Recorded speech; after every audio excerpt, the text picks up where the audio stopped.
Yeah, so we've got a special fodder that we will share with you today. But I thought before we even get to the fodder, let's do a bit of the basics in terms of, what does it mean, or what are the components of an animal feed? What is a good feed consisting of? Understanding that important piece, and then moving into this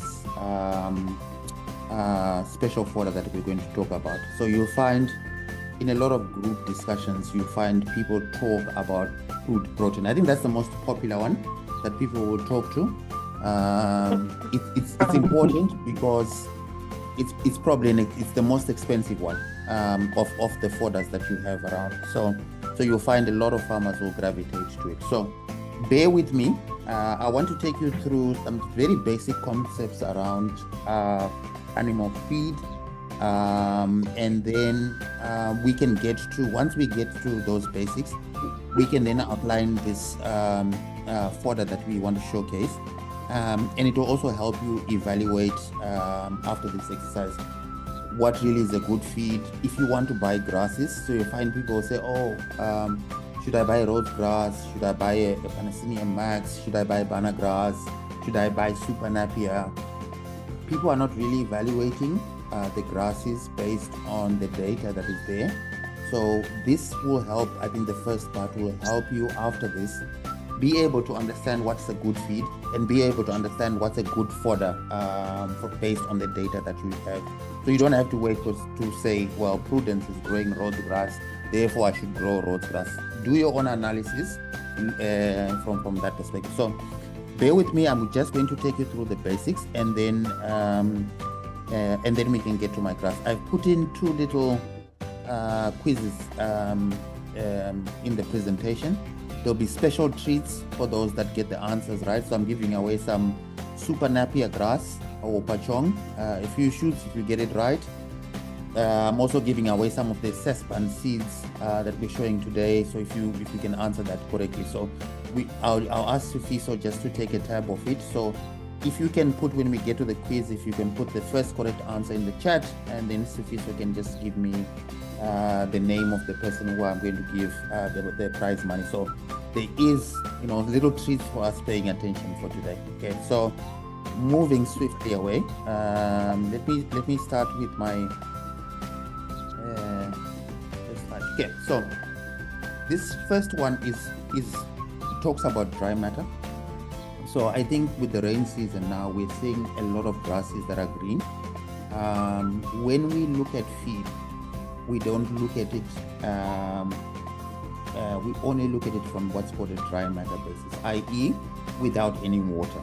So dry matter is a critical element for us in terms of feed production. So you'll find, if we take, for example, a Super Napier, in the field, it will be sitting at about 80% dry matter, which means it's got a lot of water in it. If we take an ordinary packet of pellets that we buy off from our shops, you'll find that will sit at about 10 to 15% dry matter. So it's very rare for you to find any feed without any water. So dry matter basis is important because we'll get to the next part. Feed is based on a percentage of the dry matter percentage. So I'll just move on to the next slide so we can understand.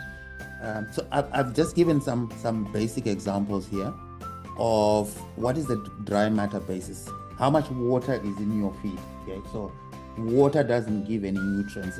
We want the nutrients to come out of the feed themselves. So just giving you a rough idea in terms of the grasses that you have there, and in terms of the dry matter basis that you have. So these will be, I was looking at these as feed. So for instance, if we take leucine, alpha on the top right, you'll find when you get a dry hay bale, it's sitting around 18-20% in terms of water content there. It's not really dry at 100%. The one we're going to talk through under legumes, DM, right at the bottom, is called Sesbania Sesban. The one we're going to talk about, again, it's sitting at 30 to 35%. So you'll find in a lot of the cases, a lot of your grasses will have some water elements in there from that perspective. Okay. So why is dry matter important? So I'll take you through just, I try to put this as almost like an evolution. So let's start at kidding stage. So 0 to 3 months, we need to feed 4% of dry matter basis. Okay, so 4% of body weight. Now this 4% is critical because this is at the dry matter basis. So if you are buying feed that is say 50% on a dry matter basis, it means, and we need to feed 1 kg, it means you need to feed double that amount. I think this is critical for the farmer. So you'll find a lot of people who calculate their feeding rate to say, oh, how much should I feed? 3%. They calculate the 3% not based on the dry matter, but based on wet matter. So they go and cut a kg of grass and they give it to their goats and say, well, I'm feeding at 4%. That's actually incorrect from a feeding perspective, because that grass, as we looked in the previous slide, could be sitting around 20%, 30% of water. So we need to eliminate the water element, then proportionally adjust our feed in such a way that it's specifically looking at dry matter. So dry matter is critical. So just giving some examples. So kidding, at kidding stage, first 3 months, we're looking at if you're feeding those pellets or creep feed as we call them, you're looking at 4% of dry matter. I won't go into the CP for now. It's something that we'll talk about later. If we're looking at growing goats, we're looking at 3.5%. Okay, so we're saying the feed that you buy in the shops will be roughly about 20%. So you will need to adjust that. So if you're going to give it 1 kg, you need to maybe adjust it to 1.2 kgs to take into account of the dry matter basis. Okay. Okay, so I'm going to give my first piece for today. So the price is 100 Sesban seeds for the first correct answer in the Zoom chat. So here's the golden question. How many kgs of this glycine, assuming 100% dry matter, should be fed to a pregnant doe? Excuse the grammar there. Should be fed to a pregnant doe weighing 50 kgs. So I'll just go back to the side so we can see. Did I put the dry matter there? Because I can't see my slide.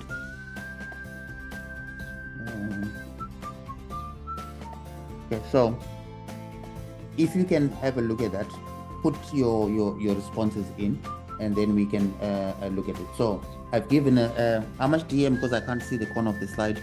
What did I assume as the DM, the dry matter? Can we see it?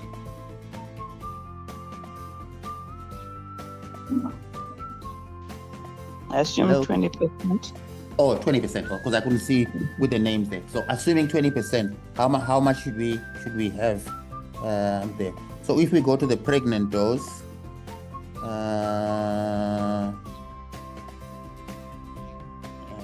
what do we have here? 50 kgs. Okay. So a pregnant doe requires, let's say 4% of body weight. So how much CP? How much should we? Yeah. So can we put the first correct answer in, and then we can pick it up from there. So it's 4% dry matter basis. The doe weighs 50 kgs. The leucine has a 20% dry matter.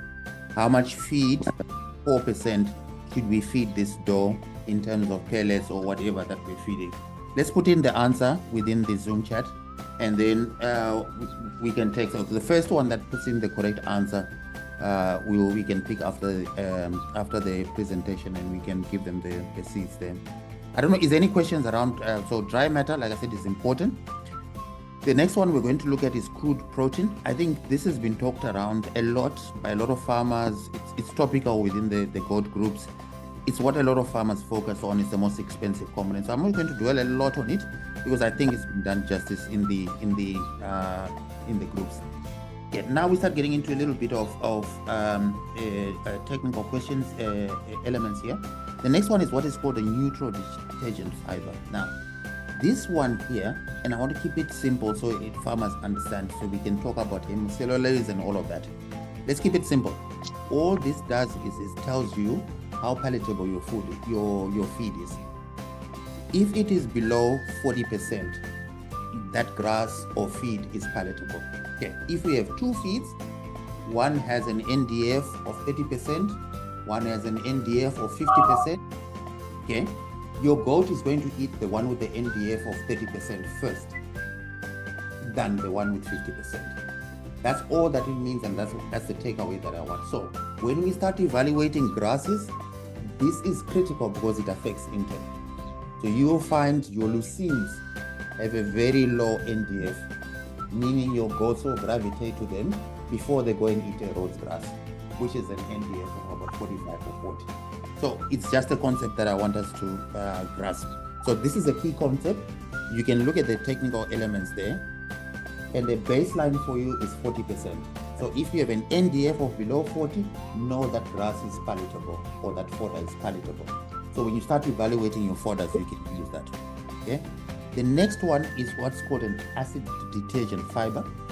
This one then looks at how much fiber is in your feed, and I'm keeping it simple. How much fiber is in your feed? The more the fiber, the less likely your goats will eat it. Now, this is also important here. Guess what happens is when you have young grasses and they start maturing, your ADF, your fiber in your grasses or your feed starts increasing, right? And then what happens to the fiber? So all your fiber is eaten by the goat and it comes through the back. So it's not really giving you a lot of value from there. So what you want is a grass with a low ADF ratio. Again, around about 40. Some schools of thought come around 50. So 50 ADF, 40 NDF would be a good variation. So when you start evaluating those grasses and you want to buy grasses, this is the first thing that you need to look at, especially NDF. Will my goats eat this grass? Look at the NDF, it will tell you. How much fiber is in that grass? The ADF will tell you. Now, the ADF will also change. We'll look at, across the maturity of the grass, etc. in the next slides. But it's a key element that we need to look at. I'm going to go on to energy. Energy is one of the most underrated elements under feed. You'll find a farmer who go and buy urea. You go and buy his licks, and he'll give his goats 15 to 20% CP depending on what his objectives are. All of that will fall apart if there is no energy. And I wanted to just focus on the energy in terms of why this is important. So energy is critical in terms of your feed. If this is absent, it can undermine a high CP environment. So let's break down energy. Energy is important. It starts from the beginning. It starts from what's called gross energy. Like it says, it's the total energy, right? Everyone, can we go on mute, please? There's someone speaking. Can we go on mute? Okay. So we start with the gross energy. So I'll give an example. Start with the gross energy. Now, the first energy consumption is what comes through the feces, and is what is called digestible energy. Okay. The second one is lost in urine. It's called the ME, or metabolizable energy. Let's just call it ME. And then the last one that is important is called the net energy, and that talks to either on the goat, whether it's having growth or its maintenance. But we'll keep it simple. So gross energy, we start from the top. Digestible energy, we said, goes through the feces. Now, the digestible, how much of your feed goes through the feces? This is a critical element for you as well. Look at, I've given some examples. We are saying if you have grains, you can use 80 to 90% of your energy is used by the goat. The difference goes through the feces. Look at your forages. 50 to 65% of that energy is used by the goat. The rest goes through the feces. So when you look at feed that is energy efficient, and we'll talk about it in the next slides, your grains are your best bet. So your maize, your barley, and etc. We'll talk about this as we go. Now the second one is how much of this goes through the urine, right? This depends on the type of ruminant that we're talking about. So if it's a cow or a goat or a sheep, for goat, they say it's 82 to 90%. So of the digestible energy, after it's gone through the feces, the remaining amount that remains, 80 to 90% of that for goats is utilized by the goat, and the balance goes through the urine. So do you see what is happening? We're doing an elimination process, and then the net is what we're saying is these are heat losses that happen from your digestive process. So some of it goes, and it depends what your pet is. If it's a maintenance, the goat is using 65% is the net energy that's left, and 45%. I'll go on to the next slide. How much energy then? Let's forget about the technical questions now. If we go back to the last one, so a key slide for you to remember on energy, if you don't want to remember anything else here, is that one. It's called ME, because that's the one you're going to see on your feed tables. So when you are assessing feed, you've got the CP, you've got the DM, you've got the CP, you've got the NDF, you've got the ADF, and you'll find in a lot of the tables you've got this ME. That ME is what is used to assess the feed for animals. But let's just look at, before we get to the different types of feeds and how much energy they use, let's just look at roughly how much energy do we need per goat. And I sort of like gave it a breakdown. So you find on a maintenance level, you're needing about 6 to 9. And then we can compare with the grasses. So if I've got super napier, how much energy can I get? Does it give me maintenance? Does it give me growth? Does it give me fattening? Does it give me milk and etc.? And does it help for my buck? So this is an important baseline when you're looking at for feeds.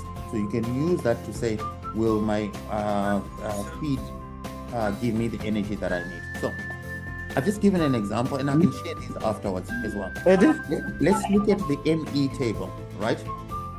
That's the ME. The ME table is the most important one, because the ME table is telling you how much of energy do you need for each of those. Guess what? Which is the highest one that is got the most energy? Remember, we talked about it when we were talking about digestible energy. We said the grains are the highest. Now, which grain has the highest energy? It's actually maize, if you look at it there. So if you have goats and you want to flush them, what do these South African farmers use? They use maize as their number one flushing tool. You won't flush goats well with grasses. Look at the grasses. They sit well below. You won't flush your goats with energy from legumes. So you need to understand this clearly. So when you get to a flushing stage, you're mixing your feeds, you know I need to pick my goats. I'm looking for energy for them to ovulate. You need a lot of the maize, either the maize or macresh or whatever it is. But maize is your most important element that you will use to flush your goats. So it's just a synopsis that gives you a high level. So if we go back and we look at, say, I want to go to maintenance, and I'll go back to the previous slide. So I'm in maintenance mode. I need 9 in terms of energy just to maintain a goat. You'll see most of the grasses can do that. If you look at the grasses components, most of them will give you 9, right? But if you want to start now getting anything above that, you want milk, you want the 15s and 20s, you now need to go into the maize, into the molasses, and your concentrates. So I think this is an important, I'll share this after the call. Look at that ME when you're evaluating the food, because that gives you the most important. Now, common misconception is that people think that grasses have a lot of energy. Look at the data there. It's actually your grains. You're better off buying wheat than buying Katambora grass when you want to flush your goats. Because of the data set. Okay, so I thought I'll just then put it all together. So we've looked at dry matter, we've looked at crude protein, we've looked at NDF, we've looked at ADF, and we've looked at energy. Okay, and then I have a farmer, Douglas, who wants to put up 1 hectare feed or grass for his goats, right? He is looking for CP. How does he evaluate the grasses?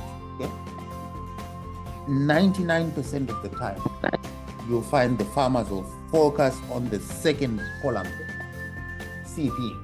Oh, how much CP does it have? Oh, it must have 15%. That's actually incorrect. So the first thing that you need to look at when you're evaluating a grass is how palatable is my grass?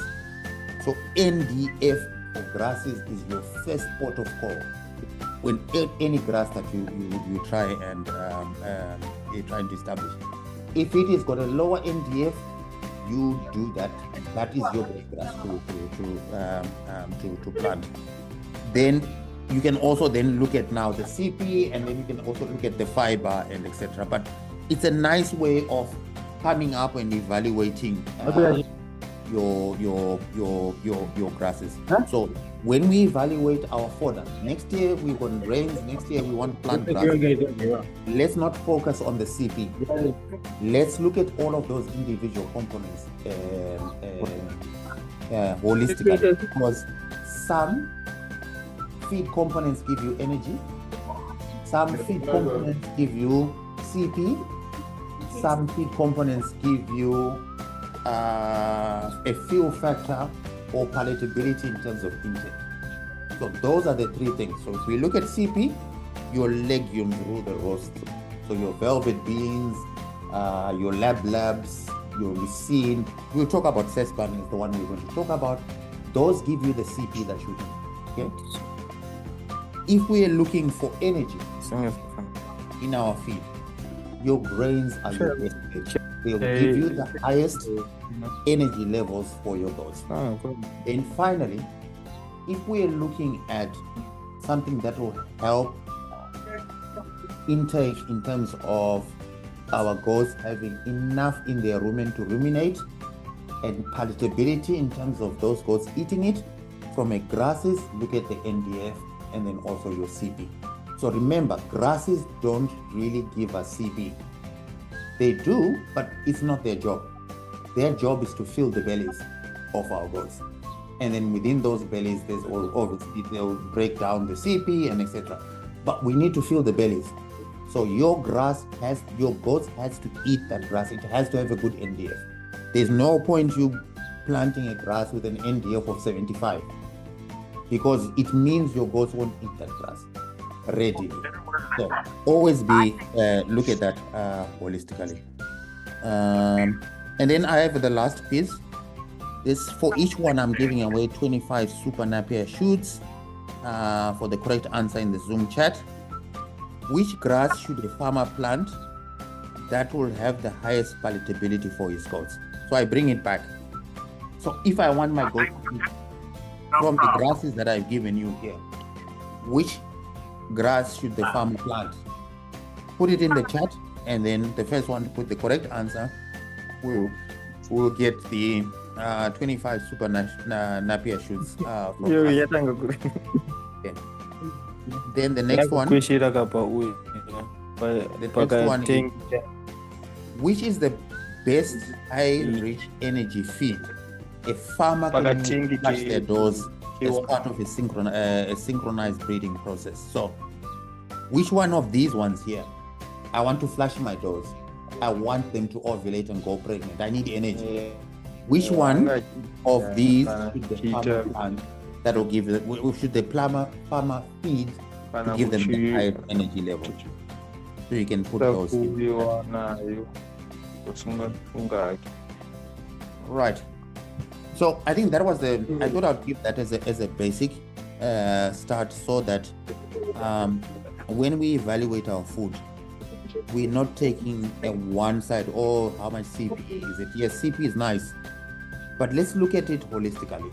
in terms of the CP, in terms of the fiber required, in terms of the energy, in terms of the intake, from that perspective. So let's always use a more broader view in terms of evaluating. So you find a lot of discussions people have, oh, should I plant a Catambora or should I plant a Panacea Max, right?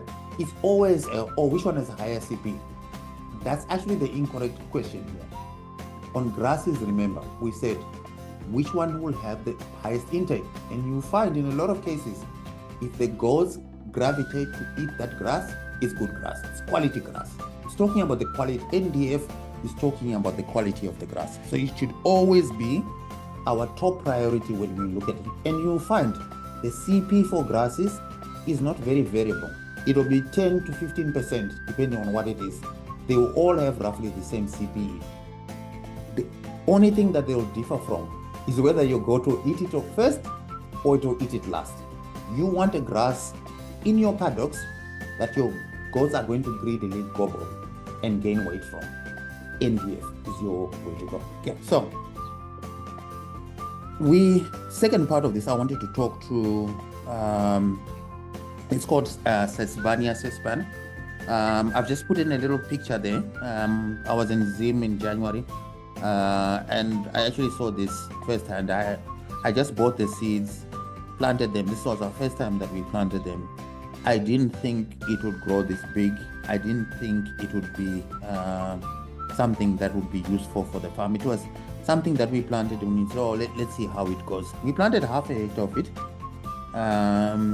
of this, I'll call it Sesban as a short term. But let's talk about, so what is Sesban? And again, I want to go back to the previous slide.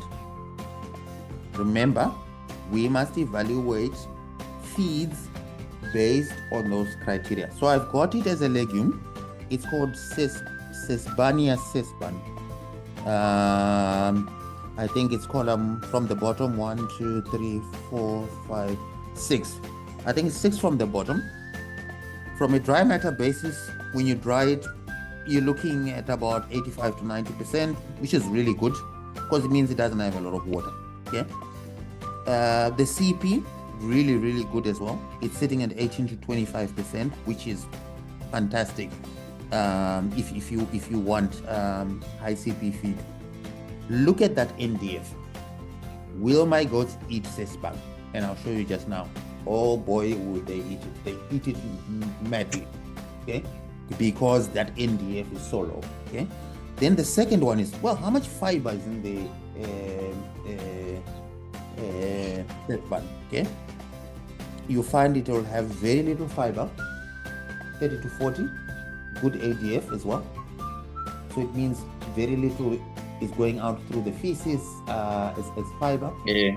Because it's got a very low ADF, it's got some elements of a bloat risk, so it needs to be mixed. So it's very fine, it's got a low fiber environment. Then the most surprising thing we found about Sesban was the amount of energy that it had. Look at that energy sitting at 10.5. It's higher than a grass and it's a legume. We were actually sitting there and thinking, oh my days, what exactly is going on here?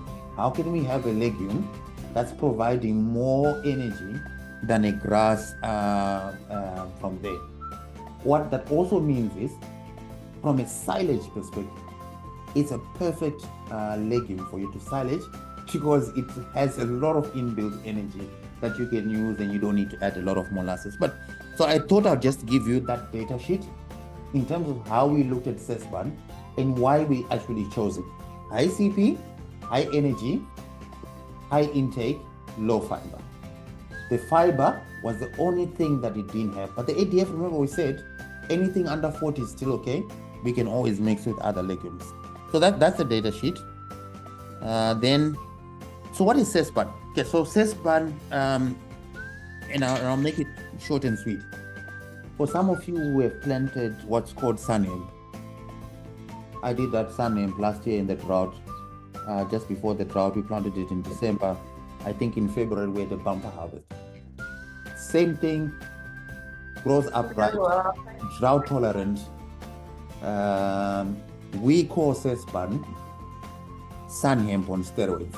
is what we call it. So looks and feels exactly like sun hemp, but is very different in terms of the biomass. Originally, it's from South Asia, but it's an Indian feed.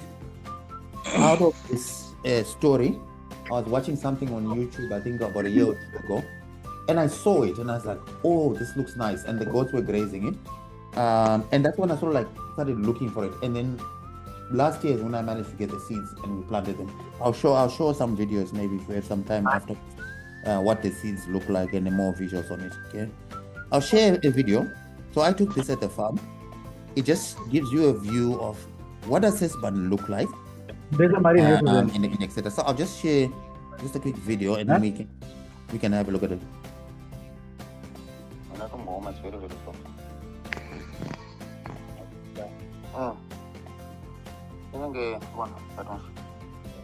Very, very good. Drainage, I want to refer. That's why she's part of one. That guy, guys, so now they sent out them with masala service. But I got wonder. Also, I got him. On the other end, but then straight in Branapa. Eh, no better that waste no that so much. Oh, I didn't think I thought you would take this straight, but it will be fine. When I settle down on a bemba, I don't know we can go with a picture team. So, not on our way to check it out. Not to check it out, my 30 centimeter. Wow, this. Okay, so just from it, I think if you saw right at the beginning, if you break it, the Sesban, it's not creating a bug. It's creating a soft like marshmallow. And I'll show it again. So that's what I found is extraordinary. It's very, very soft. That is why it's got a low ADF. It doesn't have a lot of fiber. Okay, you see that? So when I got to Zim, that was the first. So I was thinking I would see something hard inside there. That white stuff is actually soft as wool. So it makes it extremely, from an ADF, it doesn't have a lot of fiber. And what does this mean? Even if it grows tall to 2 meters, that marshmallow still remains and it doesn't really harden. We will look at this plant. So as part of this presentation, I'm going to look at it when it's young, when it's in the middle, and when you have a lot of these grasses, as they mature, the fiber of the lignin starts increasing. On this one, you retain it. So it's just I thought I would share that. That is another extraordinary element. That is why that ADF can be contained.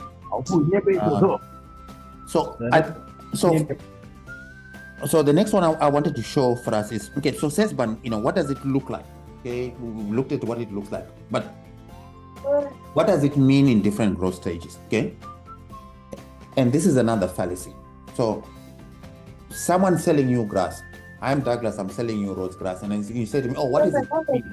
I'll say to you the CP is 15%, right? Why? Because I am telling you the CP at a very young age of the grass. So the CP increases as plants are in early stages. So it's also important when you are evaluating your grasses to understand the evolution of your grass from your 4 to 6 weeks, your 8 to 12 weeks, and what happens when it matures, right? So that is also important. So I thought I would share this for Sesban as well. So if you look at Sesban, it's looking at the 20 to 25% in the CP at very young. But look at that ADF. Let's look at each one. Okay, each of the components. So you see that. Do you see the problem that we have with the dry matter? So it's got a lot of water content, right? When it was in the field, and I'm showing you in that video, it's 75% water. Okay, that means I need a lot of it. Same thing with people that plant banana grass, that plant super napier. They will tell you, oh, I can get 50 tons of banana grass. And everyone's like, ooh, 50 tons. But in reality, in dry matter, it's 10 tons because it's 80% of water. So people need to have this dry matter as context. You find someone doing silage. They'll do their silage and they say, oh, I've got a 50-ton bunker. And everyone says, oh, that's enough feed for 2-3 years. It's not. You've got 10 tons. You've got only a fifth, the rest is water. So dry matter is important. So it's really wet. Look at that ADF, right? How much fiber is that Sesban matures? Do you see it? It doesn't go off too much. Why? Because of the white marshmallow. It's got that big component in it that it doesn't create a lot of lignin and fiber. So you find in a lot of cases, as you age, your ADF goes down. Now, look at that NDF. The NDF is really good at the beginning, relatively okay in the middle, and then what then happens is it sort of like goes off. Now, what will happen here is you find as it matures, your goats are not going to want to eat it. So that was my experience. So when I got to Zim, I was very excited, and I said to the guys, oh, bring all the goats, let's take them to Sesban. And they were running away from it and going to eat some fresh grass. And I was really annoyed with it, right? But I didn't understand the concepts here that we're talking about. My Sesban was now 2 meters high. The NDF was poor. They would rather go and eat some silly grass that is a lower NDF. Okay, so we need to understand that. The energy as well, it's relatively, like we said in the beginning, 11% of energy, which is really, really good for a legume. It's doing better than a grass. It's doing better than Super Napier here. It's doing better than Janko on energy. It's extraordinary, but it drops with maturity. The biggest thing, and everyone loves CP. It's like the romantic language in feed. Look at how it holds that CP, right? It starts very high.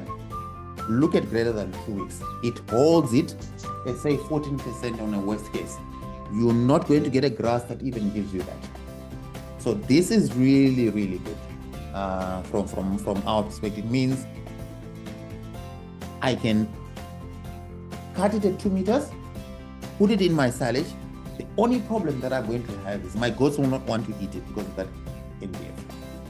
So I need to throw it in with some other stuff with lower NDF to neutralize that 50 to 60%. So it's nutritious, but they won't want to eat it. Yeah. So I'm aware of that by looking at that data fact. Then also, when you look at a grass, I always split the two, the leaves and the stem. Okay. If you are going to plant a grass and you're looking at all those components that we talked about, those 5, split that grass into 2 components, the leaf ratio and the stem ratio. Understand it. You need a grass that has a very high leaf ratio, because that's where the money is. That's where your proteins, where all the good stuff is. The stems are the worst part, right, of it. So if you're going to get a grass, always go and look for a grass with that higher stem to leaf ratio. And I'll show it within Sesban. Look at the CP. Look at the CP. People love CP. Look at the CP for the leaves. That's 18 to 30%. Look at the CP for the stems, right? That's almost Chibage type stuff, right? Mashanga stuff. But 6 to 12 is still good. And then when you add those two together, you get that averaging out of that high CP.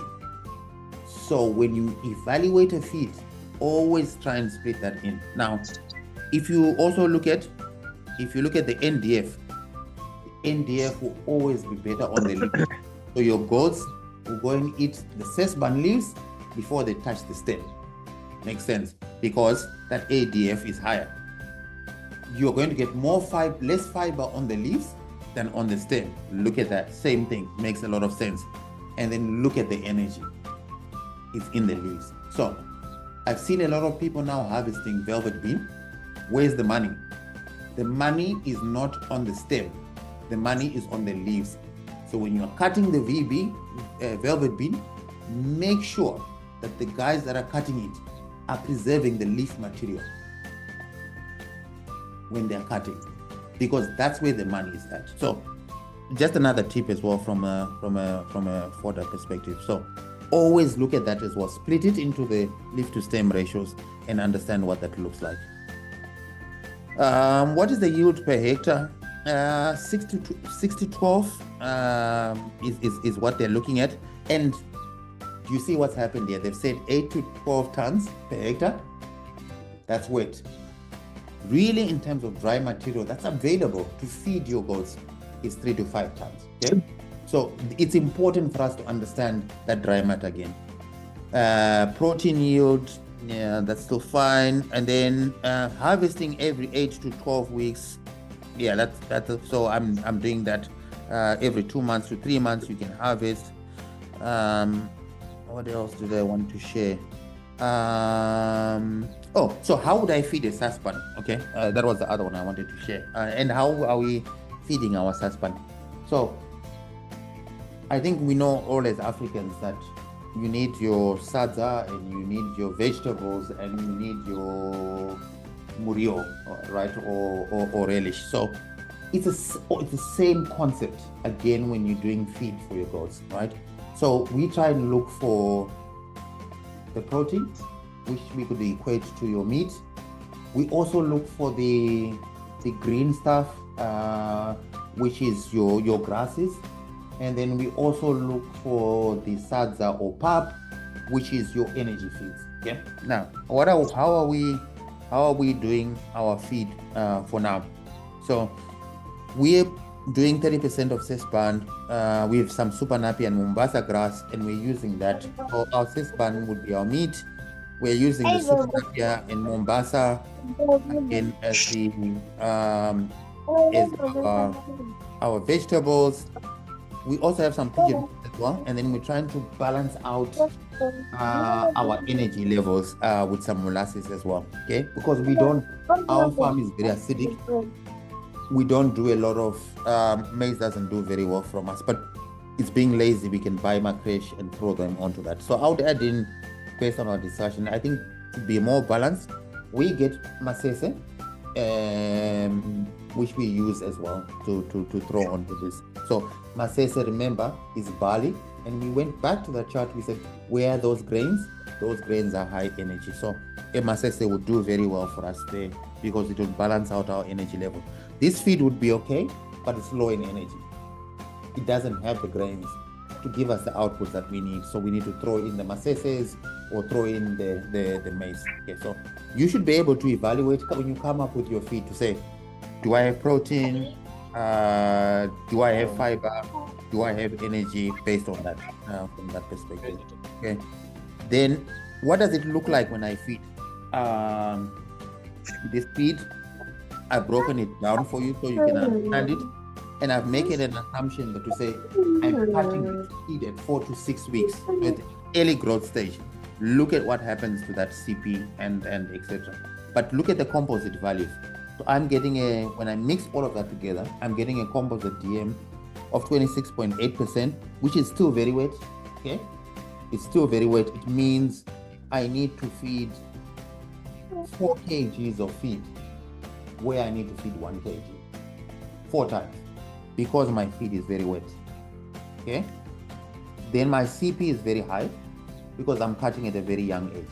Okay, my NDF is also very good because it's still young plants. My ADF is very low because most of my grasses here have a low ADF. But look at my energy level. My energy level is sitting almost at the maintenance level. Okay, remember we talked about it. It's about 9 to 10%. Gives you maintenance on the energy from there. Then, last slide in terms of what are the advantages. Look, like I said, high protein values there. And I think for me, it's not just the protein. I think for me, it retains the protein even when the goats don't want to eat it.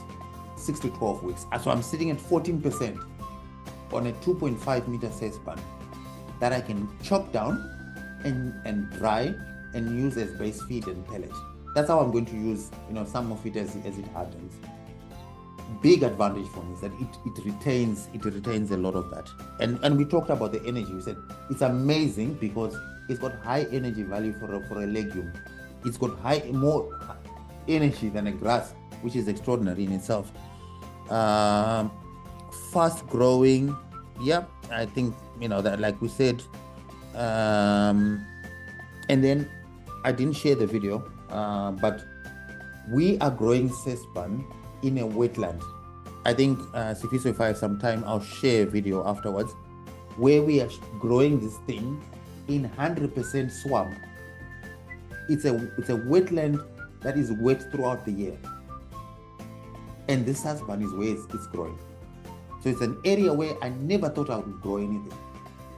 When we were planting it, people thought we were mad. One of the biggest advantages of Sesban is it is water-logging tolerant. Initially, when I planted my first one, I thought, let me see how it would go.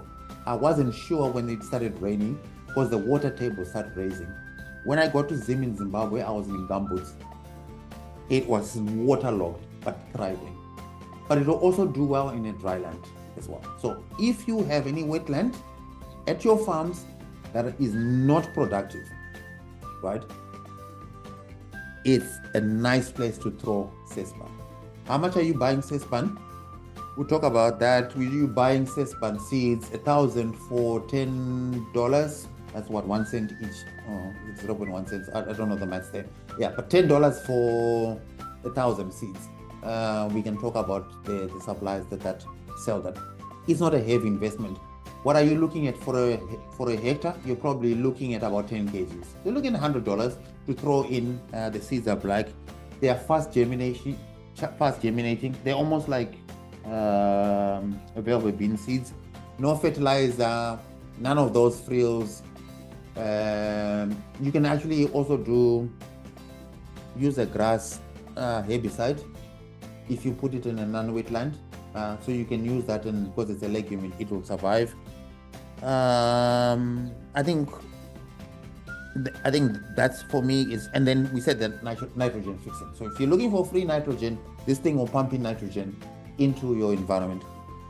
One other thing I wanted to also stress, there's a lot of farmers here that are planting banana super napier, and this Chinese janko, right? Single strand. When we go after this presentation, we should never do that. Because what are you doing? You're planting a grass that doesn't even have high energy, right? You need to put it, intercrop it with a legume. And this Sesban is perfect because what? It grows at the same rate, almost with your banana grass and your super napier. We took super napier and we added velvet bean. And velvet bean is creeping around the super napier. It's fine, but it's a problem when I want to cut it because one is a creeper, one is growing upright. You plant Sesban with banana grass, super napier, they grow erect at the same time in the same growth rate. So when you come in to chop this thing, it's a nice slice and dice. There's no drama around creepy crawlers and etc. Okay, so it's something that we didn't think about, but it's something that we're looking at in the future. To say we will intercrop this directly with super napier. Then again, I think we talked about it. It needs to go in moderation. I think 30% of Sesban on your diet is enough. It shouldn't be more than that because remember, you can't always have a diet that is 100% of meat. You need to have it well balanced from there. And again, when we looked at feed balancing, we talked about the fiber, we talked about the CP, we talked about the energy. I didn't talk about the vitamins and minerals. That's a separate topic that we can talk about as well. So, okay, now, yeah, so I think that's my presentation for the day. I will take some questions.